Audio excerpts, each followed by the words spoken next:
Alhamdulillah baik. Alhamdulillah luar biasa ya. Jadi sebelumnya saya ucapkan terima kasih atas Bapak Ibu yang sudah berhadir untuk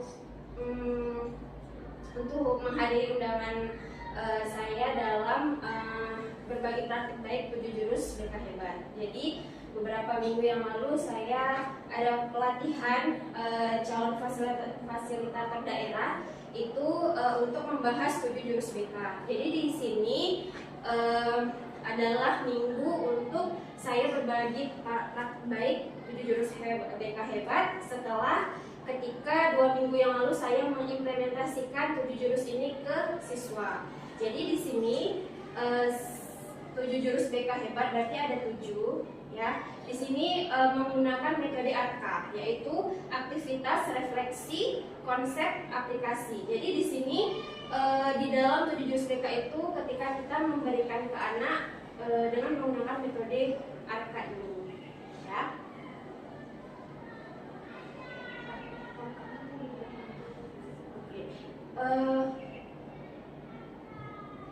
Ya, kenapa semua guru harus tahu 7 jurus BK Hebat? Jadi, walaupun ini adalah 7 jurus BK, tapi kita semua guru yang ada di sini, khususnya guru wali, itu juga harus mengetahui 7 jurus BK untuk menghadapi siswa-siswi kita sekarang. Gitu. Jadi makanya pelatihan itu mengundang seluruh guru BK yang ada di sekolah untuk hadir dalam pelatihan ini dan akan kami imbaskan ke guru-guru non BK. Di sini ada 7 jurus, yaitu kenali potensi, yaitu kita mengetahui potensi anak, kita mengenali potensi anak yang tujuannya untuk ketika kita sudah tahu potensi anak itu nanti ada, saya jelaskan, ada gaya belajar, ada kecerdasannya, dan ada kepribadiannya. Jadi ketika kita tahu potensi anak, kita juga bisa untuk mempraktikkan di kelas. Ketika ada anak gaya belajarnya apa, kita metodenya apa, strategisnya apa gitu. Yang kedua adalah kelola emosi. Di sini pembelajaran sosial emosional. Jadi kita di dalam kelola emosi ini kita bisa mengontrol emosi dan siswa juga bisa mengontrol emosi yang ada pada dirinya. Selanjutnya pembukaan resiliensi atau daya lenting. Itu kita mampu memberikan ke anak, memberikan resiliensi ini kan tumbuh ya, tumbuh kembali atau bangkit kembali dari keterpurukannya atau dari rasa sedihnya. Jadi di sini kita juga perlu mengetahuinya. Selanjutnya jaga konsistensi atau kebiasaan hidup kesadaran. Ini tentang kebiasaan siswa dalam hal menjaga konsistensinya untuk kehidupan dia bermasyarakat, dalam kehidupan dia sehari-hari. Selanjutnya jalin koneksi atau komunikasi empatik. Ini di jalin koneksi ini kita bisa menjalin koneksi untuk jalin koneksinya. Ya, jadi jalin koneksi ini di sini kita juga perlu menjalin koneksi untuk bidang-bidang yang lain. Di sini bangun kolaborasi adalah kerjasama multi pihak. Jadi bangun kolaborasi di satu sekolah ini kita perlu berkolaborasi untuk menangani siswa. Apakah itu dari wali kelasnya, guru BK-nya, guru wali, bahkan kepala sekolah atau dinas-dinas terkait. Di sini menata situasi atau lingkungan belajar aman, nyaman, dan menggembirakan. Ini dari 7 ini 1, 2, 3, 4, 5 itu adalah untuk siswa dan untuk kita juga pribadi. Tetapi kalau 6 dan 7 itu untuk guru juga, karena di sini ada bangun kolaborasi dan menata situasi. Bagaimana kita menata situasi di lingkungan sekolah untuk supaya sekolah kita aman, nyaman, dan menggembirakan. Ya.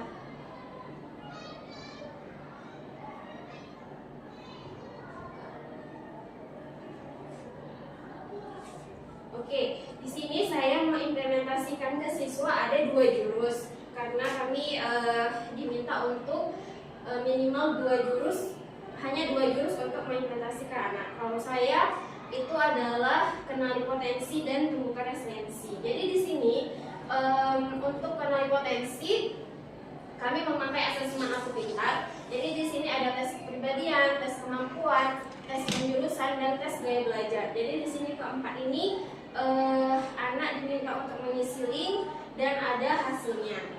Ya, saya mengambil satu kuliner satu untuk yang kenali potensi. Di sini ada gaya belajar karena memang kalau kita lihat dari gaya belajarlah yang paling penting gitu. Ketika anak yang gaya belajarnya apa, mungkin dia juga kita terlupa gitu bahwa di satu kelas ini ada 3 gaya belajar. Yang kita ketahui adalah visual, auditory, dan kinestetik. Di sini visual ada 12 orang, auditory 14 orang, dan kinestetik 3 orang. Jadi ketika kita tahu gaya belajar anak, jadi kita bisa menggunakan strategi apa ya yang semua anak bisa menerima pembelajaran kita. Kalau misalnya visual, ketika saya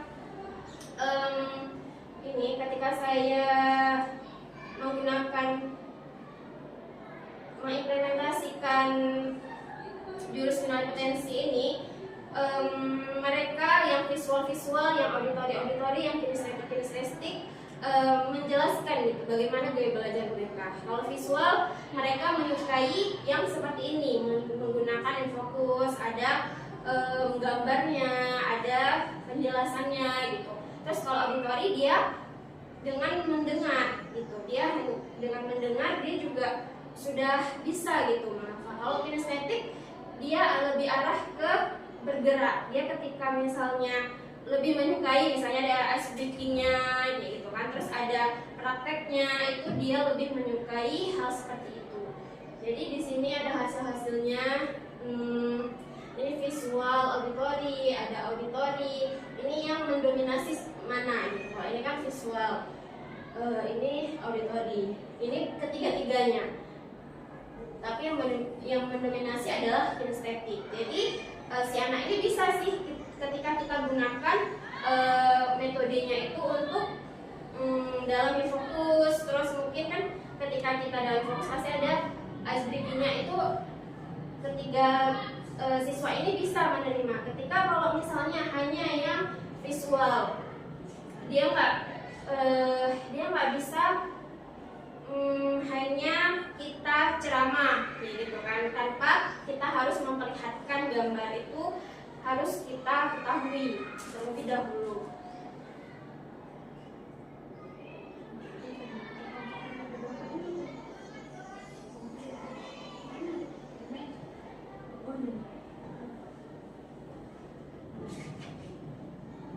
Ya, di sini proses saat saya implementasikan ke siswa.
Sesuai dengan metode AK kan pertama kita sudah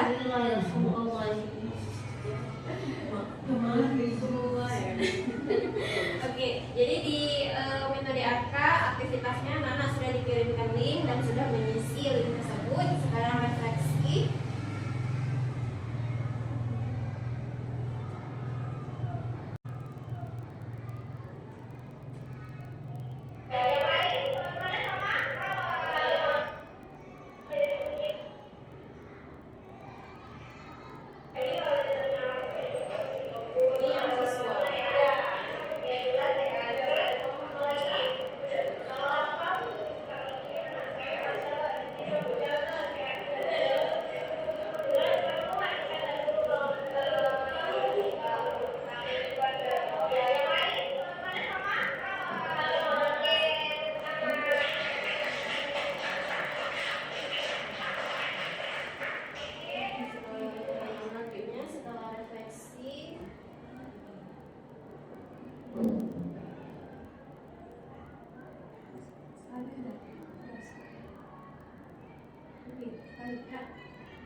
cocok ya, yang cocok sesuai dengan gaya belajar mereka. Jadi yang visual bagaimana strategi yang seharusnya mereka lakukan ketika di dalam pembelajaran.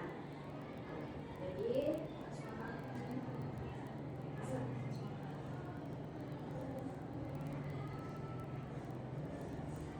lalu mereka mempresentasikan hasil ujian diskusinya.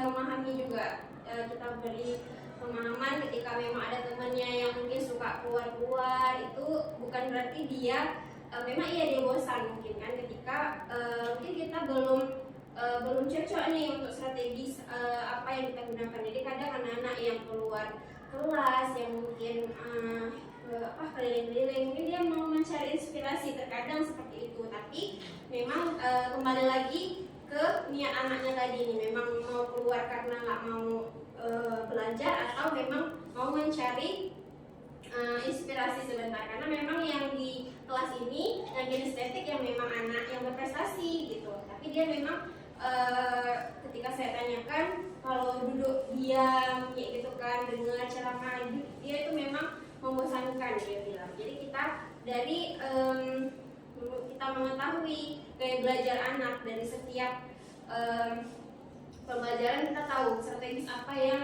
mau kita gunakan di kelas itu, gitu ya.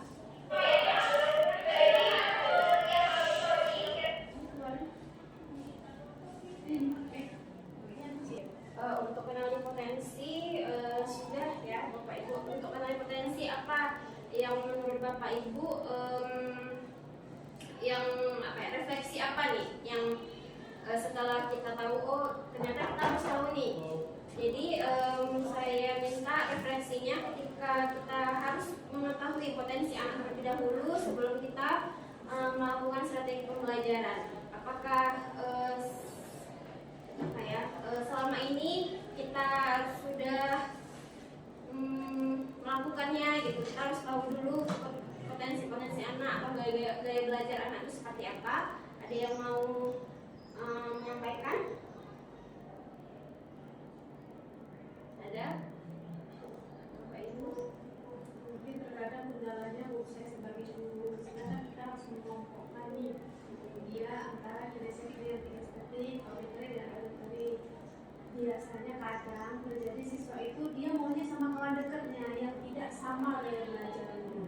Jadi dia, saya juga ini bu, saya nggak apa-apa sama dia itu.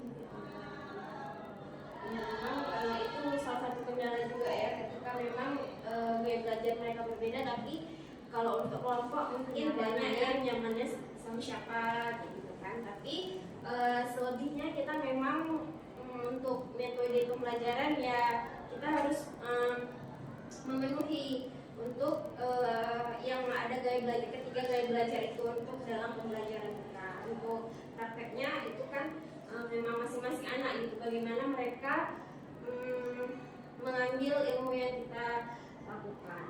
Ya, selanjutnya ini oke, jadi tadi kita sudah membahas tentang mengenali potensi. Jadi dua jurus yang salah satunya itu adalah tumbuhkan resiliensi.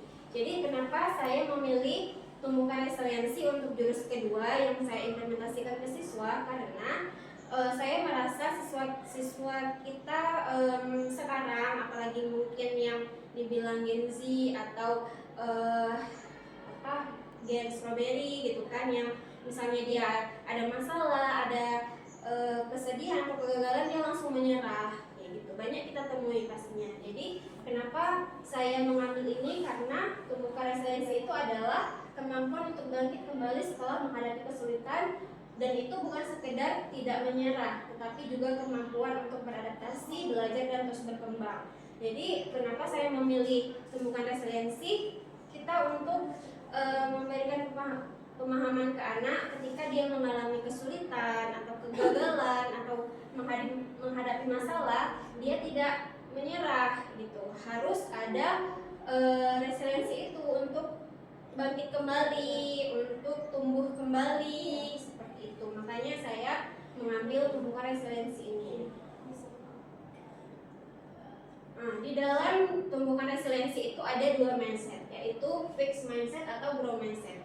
Jadi yang sering kita temui, pasti siswa-siswi seringnya itu memiliki sifat fixed mindset gitu. Misalnya dia berhasil nih, dia punya pemikiran bahwa dia berhasil karena bakat dia. Seharusnya itu fixed mindset dia ya, seharusnya adalah dia sukses karena dia berusaha. Jadi kita melatih anak untuk memiliki sifat growth mindset ini. Misalnya juga ketika dia mengalami kegagalan, dia langsung bilang, saya menyerah bu, saya nggak sanggup bu dengan ini, saya nggak mau coba lagi bu. Padahal yang tanpa diketahui dia bisa, dia mampu gitu. Karena tidak ada resiliensi itu dalam dirinya, dia berpikir saya menyerah. Jadi kita tumbuhkan resiliensinya. Kamu pasti bisa, ayo kita coba lagi gitu. Dan misalnya yang anak-anak kita punya masalah, ketika cerita ke kita, kenapa ya bu masalah ini harus saya yang alami, kenapa ya bu masalah-masalah aja yang saya hadapi. Itu adalah pikiran fixed mindset dia. Jadi makanya kita harus tumbuhkan growth mindset dia. Jangan kita sampaikan ke dia, jangan fokus pada masalahnya, tapi fokus pada solusi apa yang akan dilakukan. Jadi makanya perlu kita untuk mengetahui resiliensi ini. Selanjutnya, di dalam resiliensi itu ada teknik burger, ya bukan makanan burger ya ibu-ibu. Jadi di sini adalah membantu murid menerima dan bangkit dari kegagalan. Jadi apa itu teknik burger? Ketika anak-anak mengalami kesalahan atau mengalami kesulitan, kegagalan, kita menggunakan teknik burger ini adalah kita awali dengan apresiasi. Selanjutnya di tengah ini koreksi. Jadi ketika kita mau mengoreksi anak, ketika kita mau menegur anak, kita harus awali dulu dengan apresiasi. Jadi yang dia lihat itu apresiasi kita, bukan koreksi kita. Lalu di akhirnya kita apresiasi lagi si anak tersebut. Ini ada contohnya. Ketika dia mau latihan, tapi dia lebih banyak waktu untuk nonton, ya. Jadi di sini kita sampaikan, ibu apresiasi kamu sudah mengerahkan upaya terbaikmu. Dia bisa, tapi dia lebih banyak ke nontonnya gitu. Jadi kita koreksi, bagaimana kalau kamu bisa mengurangi waktu nonton dan mengalokasikan lebih banyak waktu untuk latihan. Kita apresiasi lagi, ibu percaya kamu pasti bisa. Dan misalnya ibu percaya kamu akan lebih baik lagi ketika kamu bisa mengurangi nonton itu. Jadi seperti itu. Nah, kalau misalnya menurut ibu nih, selain ini, menurut ibu ada lagi nggak yang pernah siswa kita alami atau pernah siswa kita hadapi, terus apakah kita sudah menggunakan teknik burger ini yang kita mungkin nggak tahu nih ya teknik burger ini seperti apa. Misalnya kalau memang kita menghadapi anak yang mengalami kesalahan atau kegagalan, pernahkah kita lakukan seperti ini, yang kita awali dulu apresiasi, terus kita koreksi kesalahan dia, baru kita apresiasi lagi. Ada nggak kira-kira ibu-ibu yang ada di sini? Ada? Ya, Ibu Jihan gimana? Mungkin yang sering kita hadapi atau lebih mudah kita jumpai di sekolah ini, contohnya seperti siswa yang terlambat. Ketika ada siswa yang terlambat, tadi tahap pertama kita mengapresiasi dia. Mungkin kita bisa mengatakan kepada dia bahwa ibu mengapresiasi kamu ya, nah kamu udah berusaha untuk sampai ke sekolah ini, walaupun hari ini kamu terlambat. Lalu kita melakukan koreksi terhadap kesalahan yang dia lakukan. Mungkin di balik koreksi itu kita juga menyelipkan solusinya. Kenapa kamu terlambat? Mungkin tadi malamnya tidurnya juga terlambat sehingga bangunnya terlambat. Berarti harusnya tidurnya lebih cepat lagi. Dan kita sampaikan koreksi dan solusi itu, kemudian kita kembali mengapresiasi dia. Ibu percaya besok jika kamu melakukan hal yang tadi kita bincang, maka pasti besok kamu tidak akan terlambat lagi. Tepuk tangan ibu-ibu, terima kasih Ibu Jihan, ya benar ya. Jadi memang kalau kita bilang sulit mungkin ya untuk mungkin ketika anak buat kesalahan kayak gitu kan, kita udah marah duluan nih. Tapi inilah fungsinya ketika kita sudah tahu, oh iya, karena dia pasti fokusnya itu ke apresiasinya kayak gitu, karena koreksinya itu ditutupi dengan apresiasi yang kita lakukan ya. Di sini ada foto-foto kegiatan waktu saya implementasikan ke anak. Di sini saya mengambil aktivitas anak-anak membuat menara, dan itu menaranya harus tinggi dan kokoh karena akan ada hambatan atau ada tantangan yang akan mereka lalui, yaitu angin ribut yang dibuat sama teman kelompok lain untuk mengipas-ngipas menara itu gitu. Jadi memang kita bilang yang kuat dan kokoh ya nak, karena nanti akan ada hambatan, akan ada tantangan yang akan kalian hadapi di menara itu gitu. Jadi memang ada yang tinggi kayak gitu kan, yang tinggi.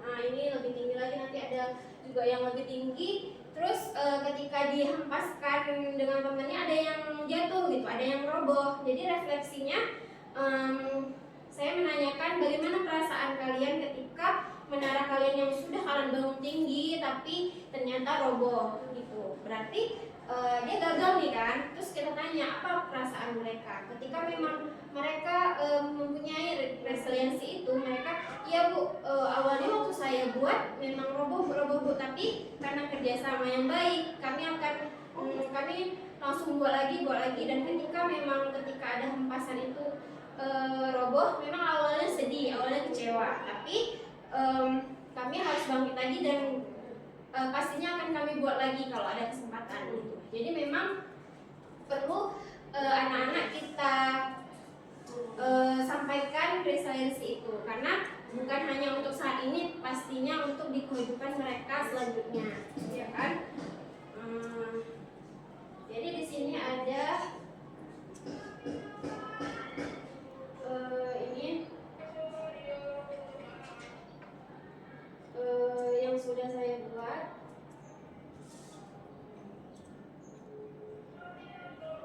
Di kelas 2 kuliner 1.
Ini singkat saja ya.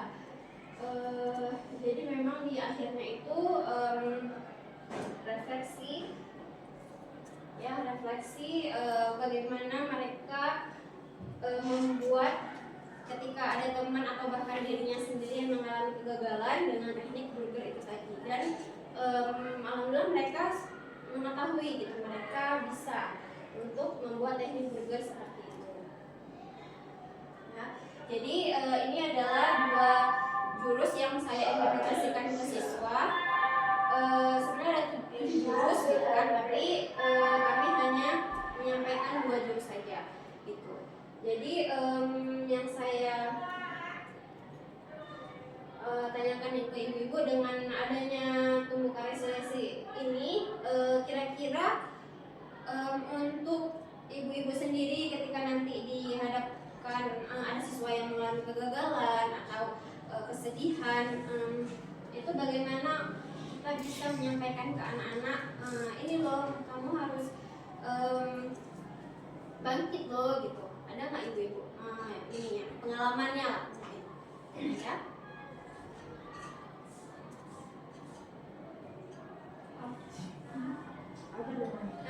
Kenapa dibilang 7 jurus gitu?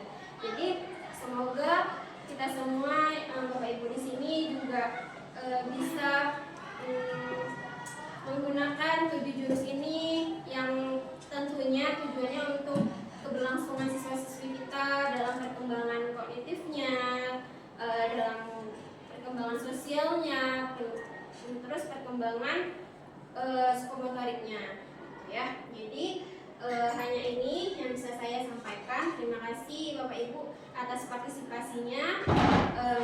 Jadi oke, sebelum kita tutup, ini kami kemarin ada jingle 7 jurus ya. Jadi kita lihat sama-sama, kita ini ya Bu, kita lakukan.